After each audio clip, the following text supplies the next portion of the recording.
নমস্কাৰ মই নাজিম আৰু আপোনালোকে চাই আছে simple online guide YouTube channel. তো আজি মনটো খুবেই ভাল, আমাৰ যোনটো ইউটিউব চেনেল হয় সেইটো 1000 সাবস্ক্ৰাইবাৰ কমপ্লিট হৈছে। তাৰ কাৰণে অসমবাসী ৰাইজকে মোৰ ফালৰ পৰা বহুত বহুত ধন্যবাদ আৰু এনেকৈ সাপোৰ্ট কৰি থাকিব যাতে আমি আপোনালোকক সহায় কৰি থাকিব পাৰোঁ। তো আৰু আজি আমি দুটা টপিকৰ ওপৰত মানে একচুৱেলি ভিডিঅ' বনাম বুলি ভাবিছিলোঁ। যেনে এটা হ'ল তোমাৰ অসম পুলিচৰ যোনটো এপ্লাই হয় বৰ্তমান মানে 16 তাৰিখৰ পৰা এপ্লাই চলিব, সেইটো কেনেকৈ এপ্লাই কৰে ষ্টেপ বাই ষ্টেপ আমি আমাৰ যোনটো ভিডিঅ' হয় ষ্টেপ বাই ষ্টেপ যদি ফ'ল' কৰে তেনেহ'লে এপ্লাইটো আপোনালোকৰ কমপ্লিট হৈ যাব। কোনো ক'তো যাব নালাগে, মানে কোনো কম্পিউটাৰ দোকানত যাব নালাগে আৰু গৈ পেলাই এপ্লাই কৰিব নালাগে। ঠিক আছে, তো আপোনালোকে মোবাইলটো এইটো চাই পেলাই এপ্লাই কৰিব পাৰিব। আৰু 2 নম্বৰ হ'ল যোনটো জীৱন প্ৰেৰণা স্কিমৰ এপ্লাই চলি আছে, বৰ্তমান এপ্লাইটো কমপ্লিট হৈ গ'ল আৰু মোক বহুত কেণ্ডিডেটে কি কৰিছে, ফোন কৰি পেলাই কৈ আছে যে দাদা আমাৰ যোনটো জীৱন প্ৰেৰণা স্কিম হয় সেইটো এপ্লাইটো কৰিছিলোঁ, কৰাৰ পিছত এতিয়া কলেজত যেতিয়া ডকুমেণ্ট ভেৰিফিকেশ্যন হৈছে, ডকুমেণ্ট ভেৰিফিকেশ্যনত আমাৰ ডকুমেণ্টবিলাক তাত দেখুওৱা নাই বুলি কৈছে আৰু আপলোড নাই বুলি কৈছে। তো এপ্লিকেশ্যনখন আমাৰ ৰিজেক্ট কৰিছে, বা কলেজৰ পৰা ফোন কৰি পেলাই কৈছে যে ডকুমেণ্টটো ৰিজেক্ট মানে আপলোড নাই, এতিয়া কি কৰোঁ, ফৰ্মটো ৰিজেক্ট কৰি দিওঁ নে ৰি-এপ্লাই কৰা, ৰি-আপলোড কৰিবা। তো মই ক'ব বিচাৰোঁ যে এতিয়ালৈকে কোনো ধৰণৰ এনেকুৱা লিংক অপেন কৰি দিয়া নাই য'ত ৰি-আপলোড কৰা এটা অপশ্যন আছে, এতিয়ালৈকে কোনো ধৰণৰ অপেন কৰি দিয়া নাই লিংক। ঠিক আছে, তো কিন্তু তোমালোকে চেক কৰিবা যোনখিনি কেণ্ডিডেটৰ অলৰেডি কলেজৰ পৰা ৰিজেক্ট কৰি দিলে ফৰ্মটো, চাবা যোনটো ষ্টেটাছটো চেক কৰিবা, ষ্টেটাছটো তলতে ৰি-এপ্লাই বুলি এটা অপশ্যন খুলি থৈছে। ঠিক আছে, তো ৰি-এপ্লাই বুলি এটা অপশ্যন খুলি থৈছে। সেই ৰি-এপ্লাই অপশ্যনটো কিয় খুলি থৈছে, সেইটো তোমাৰ যোনখিনি কেণ্ডিডেটৰ ভুল হৈছে বা কিবা এনেকুৱা কাৰেকশ্যন কৰিব লগা থাকি গ'ল, তো সেইখিনি কেণ্ডিডেটৰ কাৰণে সেই ৱেবছাইটটো খুলি দিব। ঠিক আছে, কিন্তু বহুত কেণ্ডিডেটে কি কৰিছে, এপ্লিকেশ্যনখনত দেখিছে যে এইটো প্ৰব্লেম হৈছে বা এইটো প্ৰব্লেম হৈছে, কি কৰিছে এতিয়া এইটো সময়ত উইড্ৰল কৰি দিছে ফৰ্মটো। কিন্তু তোমালোকে এইটো ভুল কৰিছা, উইড্ৰলটো এতিয়া কোনো কাৰণত নকৰিবা, কাৰণ তোমালোকে চাইটটো খুলি চাব পাৰা, চাইটত কোনো ধৰণৰ এনেকুৱা এপ্লাই নাই, গম পাইছানে? যোনটো আঁচনি আছিলে সেই আঁচনিটো অপশ্যনেই নাই এতিয়া বৰ্তমান।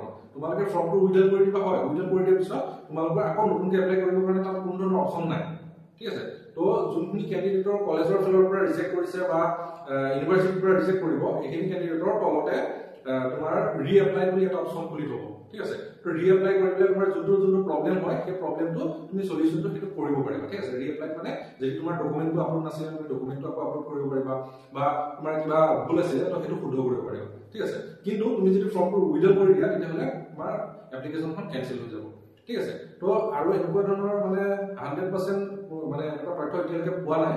আমিও কণ্টেক্ট কৰি আছো, অফিচৰ মানুহৰ লগত কণ্টেক্ট কৰি আছো, যাতে কেনেকুৱা কি কৰিব লাগিব এতিয়া, তো সেইটোৰ ওপৰত অকণমান মানে জানিব বিচাৰি আছিলো, কিন্তু এতিয়ালৈকে এনেকৈ ভালকে জানিব পৰা নাই। ঠিক আছে, এতিয়ালৈকে ভালকে জানিব পৰা নাই।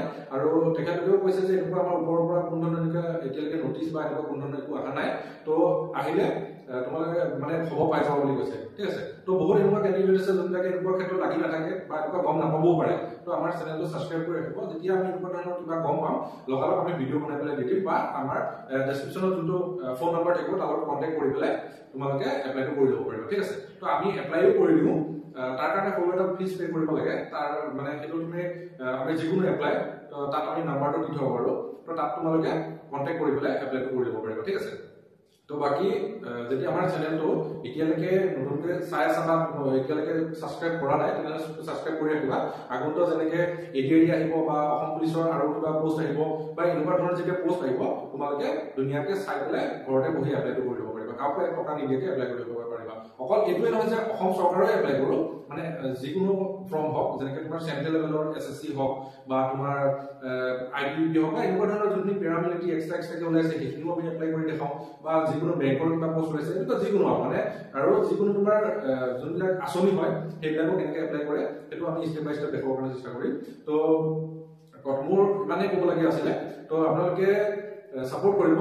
আৰু শেষত এইটোৱে ক'ম যে অসমবাসী ৰাইজকে বহুত বহুত ধন্যবাদ 1000 ছাবস্ক্ৰাইবাৰ কমপ্লিট হোৱাৰ কাৰণে, আৰু এনেকৈ ছাপোৰ্ট কৰি থাকিব। আৰু বাকী আজিৰ কাৰণে বাই বাই আৰু জয় আই অসম।